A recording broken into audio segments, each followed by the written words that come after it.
Hi, I'm Jeff Johnson. Thanks for clicking on this video, the first in a series of videos about my journey with throat cancer. Let me tell you a little bit about myself. I'm 53 years old, never smoked, never drank. I've been happily married to the same woman for almost 25 years, and I live what most people would consider a pretty boring life. I am absolutely atypical when it comes to being the kind of person you would expect to get throat cancer. The particular type of cancer that I have, typically when people get it in their throat, they are people who have smoked heavily and drank heavily for much of their adult lives. None of that applies to me.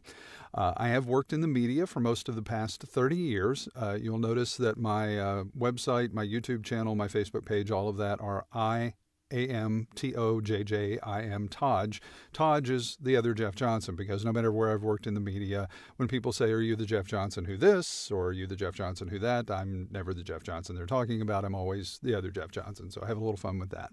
So about 2 months ago, in February of 2018, I was having trouble, I thought, with sinus infections. I went to an ear, nose, and throat doctor who did an examination of my sinuses where they numb your nasal passages and put a camera into your sinuses, and he found no evidence whatsoever of any sinus infection. Really no explanation other than that I have severe allergies. I'm pretty much allergic to everything that produces pollen or dander. And he attributed all of my symptoms to that, including the ear pain, a little bit of a sore throat, very, very minor difficulty swallowing. I honestly have no idea whether or not that's connected to my cancer, but I just tell you that by way of history. So that was about 2 months ago. About a month ago, I had an unrelated surgery, and when they were intubating me, when they were putting the breathing tube into my throat, they scratched the back of my throat. 2 weeks after that, after all the pain medication had worn off and everything from the surgery, I was still having pain in my throat, and I started having difficulty swallowing, which I reported to my ENT doctor, and things went into high gear at that point. They immediately suggested that I see a GI doctor, a gastrointestinal doctor, and I did. The GI doctor did a physical exam followed by what's called an EGD. It's an upper endoscopy that looks inside your mouth all the way down through your esophagus, through your stomach, and into the tube called the duodenum. That's, I believe it connects the stomach and the intestines. I'm not certain exactly how that works. But anyway, the upper half of your gastrointestinal tract they looked at. And while they were in there, they did find a tumor. So the gastrointestinal doctor sent me back to the ENT doctor because it was in my throat. The ENT doctor did a visual exam with the camera and a physical exam. He actually put his finger in there and touched the tumor. That was unpleasant.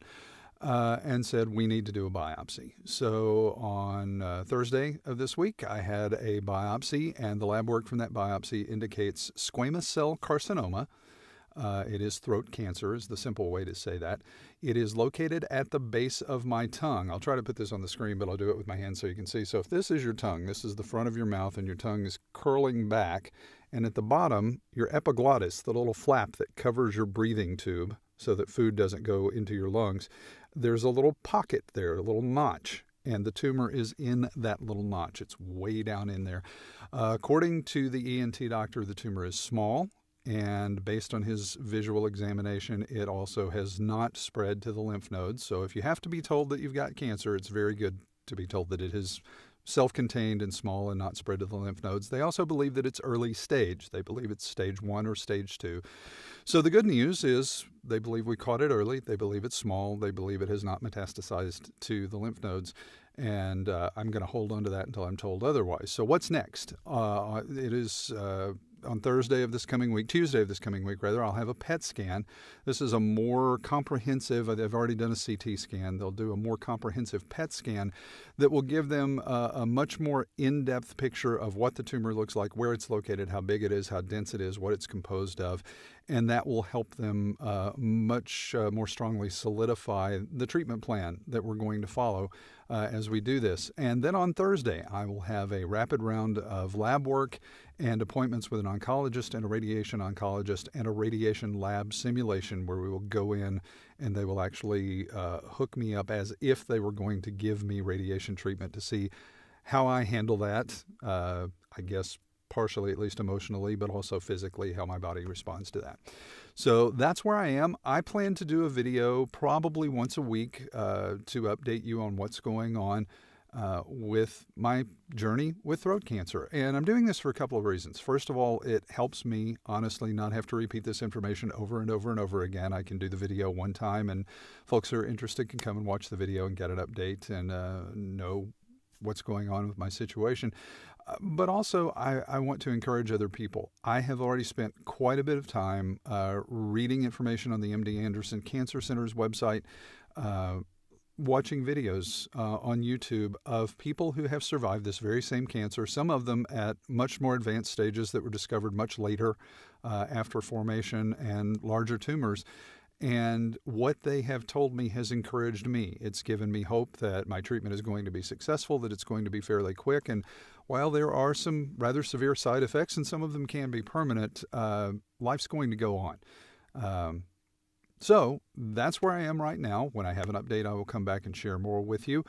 Feel free to subscribe to my YouTube channel if you'd like to follow these videos. And if you have any questions or comments, just put those below. I am not a medical professional, so I can't answer any medical questions, but I can share my experience with you.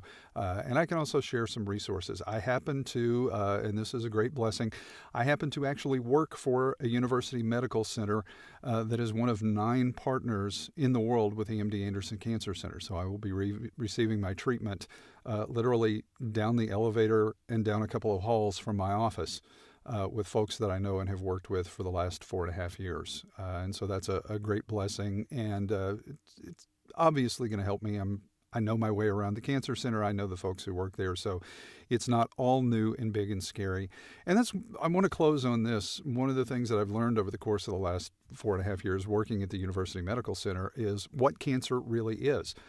As I said, I'm 53 years old, and up until a couple of years ago, nobody ever told me what cancer was. It was just cancer. It was this big, scary word that when you heard it, especially if you were young and only knew old people who had gotten cancer, cancer meant somebody was going to die. That's most definitely not necessarily the case anymore.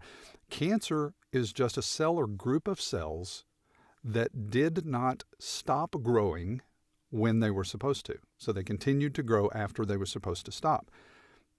Now, it may seem like a distinction without a difference to you, but to me, that is manageable. That's something we can attack. That's something we can kill. That's something we can destroy. That's something we can fix, as opposed to this big, scary boogeyman of cancer that really puts a lot of fear into everybody. Not trying to minimize cancer, not trying to minimize anybody's experience with more advanced cancers or larger tumors. Just want you to understand that medical science has advanced just amazingly over the course of even the last 10 years. And one of the things I hope to do in later videos is to show you the radiation treatments that I will receive, to let you actually watch one of those be administered. And if I have to have chemotherapy, I won't know that until Thursday of this week. But if I do have to have chemotherapy, to let you see part of that and see how that works. And so hopefully we can take some of the fear away from this and take some of the power away from cancer through the power of information. I believe information is power, and that's why I'm doing this, is to share information with you. So thanks for watching the video. Again, if you have any questions or comments, leave those below. I am a man of faith, so if you are a praying person, I would definitely appreciate your prayers. Thanks a lot. Have a great day.